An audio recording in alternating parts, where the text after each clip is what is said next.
This channel does not promote any violent, harmful, or illegal activities. All content provided by this channel is meant for an educational purpose only. এদিকে vote আসছে, রাজ্যে নির্বাচন, বারুদের স্তূপ জমছে। 3 সপ্তাহে মুর্শিদাবাদের 2 police জেলায় উদ্ধার প্রায় 2000 বোমা। গতকাল শামশেরগঞ্জে একটি বাগান থেকে উদ্ধার হয়েছে জার ভর্তি তাজা বোমা। বোমা সংক্রান্ত তথ্য জানাতে এই মাসেই মুর্শিদাবাদ পুলিশ জেলা একটি টোল ফ্রি নাম্বার চালু করে বোমা সংক্রান্ত তথ্য জানানোর আবেদন করে।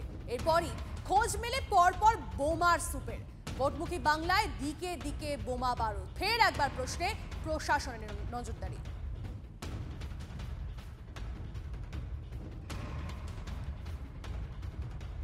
বোমার স্তূপে মুর্শিদাবাদ, এনআইএ তদন্ত দাবি শুভেন্দু।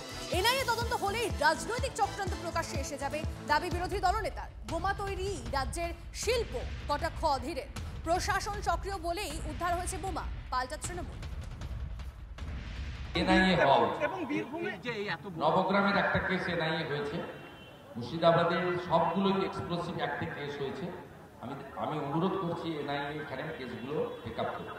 এনআইএ হলেই এর পিছনে যে রাজনৈতিক চক্রান্ত আছে, তোলাবাজদের চক্রান্ত আছে প্রমাণ হবে। বেশিরভাগই শুনছি বিহার, ঝাড়খণ্ড এইসব দিক থেকে আসছে।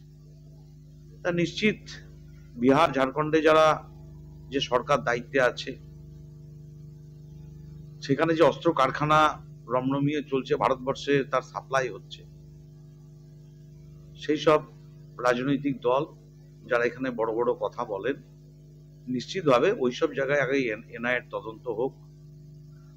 যেখান থেকে আগ্নেয়াস্ত্রের কারখানা থেকে আগ্নেয়াস্ত্র গোটা বাংলায় সাপ্লাই হচ্ছে, গোটা বাংলাকে অশান্ত করার জন্য, মুর্শিদাবাদকে অশান্ত করার জন্য নিশ্চিতভাবে পুলিশ প্রশাসন সেটা আটকানোর ব্যবস্থা করছে।